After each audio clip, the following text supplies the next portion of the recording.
Welcome to Sidekick Social Media Chat. This week, let's talk about Twitter Spaces. They've essentially rolled it out to folks who have 600 followers or more. Something else that they've put into it is we're going to be seeing co-hosts and also the opportunity for hosts to have tickets for their particular talks and charge a specific amount of money, limit the amount of people who are able to be participating in these conversations. And Sorg, I know that you've been using Spaces. Have you noticed? Are folks noticing when you're starting a chat, a conversation in Spaces? Are they noticing it?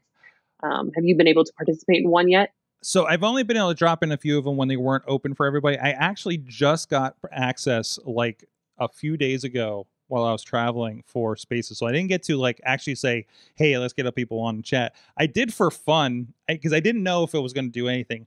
I literally was sitting there, and I think that's when I was playing with my phone because I was sitting in line at an In-N-Out Burger in Tucson, Arizona, and I'm going to put something up and let's see if anybody pops in, and I typed in, I'm in line at In-N-Out Burger, ask me anything. And so, but nobody popped in. But then again, nothing was happening. There weren't people in there already. I feel like if there was something where like Katie, if we did this conversation on Twitter Spaces, which actually maybe we should do, play with that a little, because I have been working on trying to integrate the Clubhouse situation into the board so we could do multiple recording things.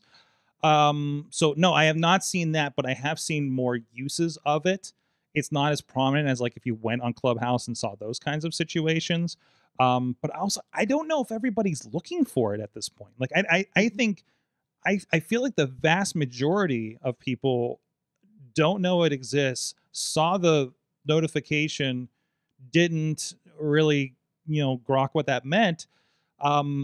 Much like, do you see anybody using Twitter audio? I know several pro wrestlers that were using it when it first came out, did goofy stuff for a night, and that seemed to be it.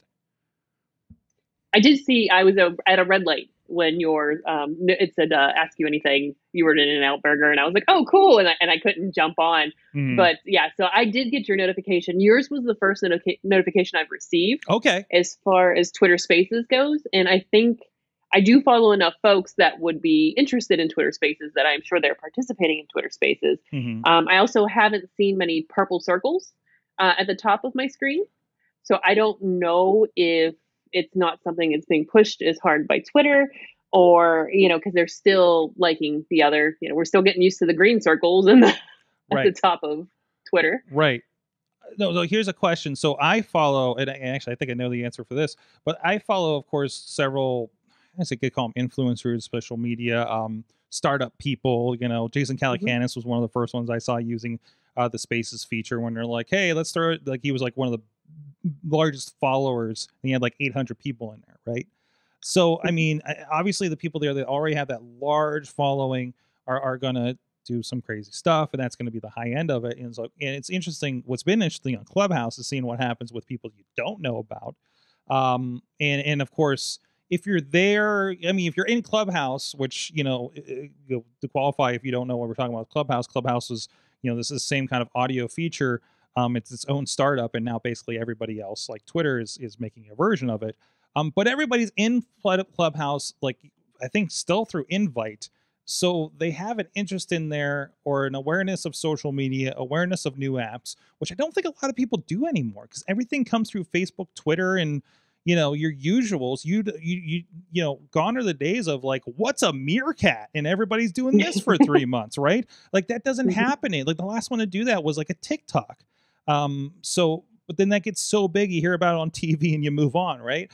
So I don't know. It's a strange thing. So I feel like it's not for me, and it's not enough testing here, but I feel like Twitter, I love the Clubhouse idea, but I feel like in order to get any traction with it, I want to use it with the communities I already have, right? And versus putting effort into making a new community on a new platform that I don't know isn't going to just get absorbed or trounced by these big companies, with Facebook and Twitter. So, and I misspoke. It's a blue circle. I don't know why I thought it was a green. I'm so used to the Instagram green for your close friends, and it's there's a green circle somewhere. There's so many circles. Yeah. The other big limiter on this is that it's like on phone only, and I think it's over on Android, or is it still iPhone only? I know Clubhouse is still iPhone only, I think. I think Twitter Spaces is both right now, or Okay. all over the place now. Okay. So yeah, it's definitely grown out. I noticed I had Spaces weeks ago on one of my pro wrestling company accounts that doesn't have a lot of followers. Um or doesn't get it gets a moderate bit of use. But I got Spaces on my phone after I joined a space, like for on my personal account after I joined a space, and then it was like, "Hey, would you like to be able to do this?" Like it got that after I found it, because you could always get into a space if you were on the phone, but starting one was another story, of course. So again, not on the iPad. I don't have the option on my iPad here.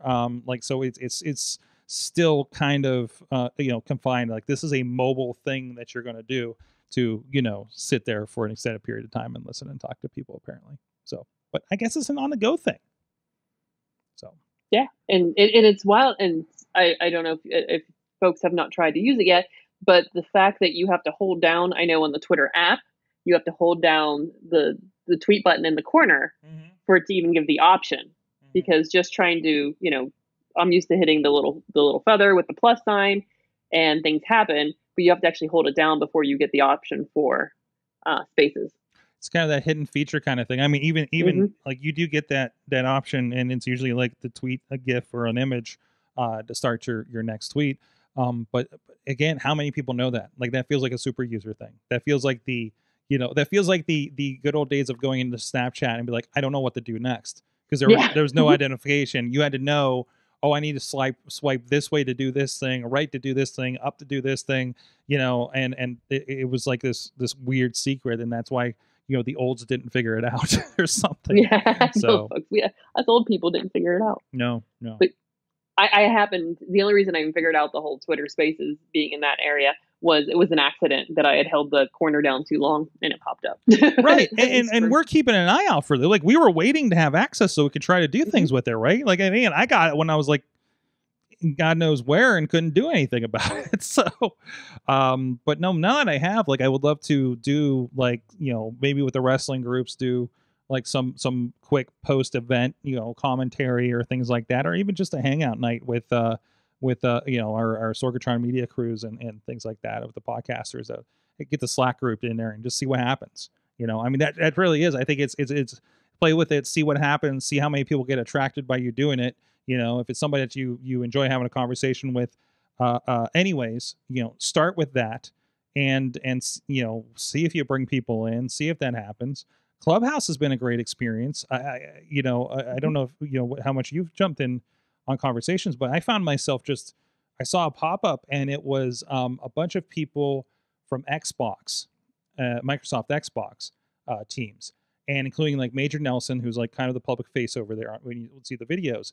And then it was like, hey, here's so and so from the Gears of War marketing team. Here's so and so from the Halo marketing team, and they were talking about how the pandemic was affecting them. They had some guy on there that was doing some kind of cooking show that he was rolling out in a couple months down in LA. They were talking about the differences because I think they had just done, was it CES, or they did some big announcement. Oh, the Game Awards were in December. That's right. And it's the same guy that was working on that.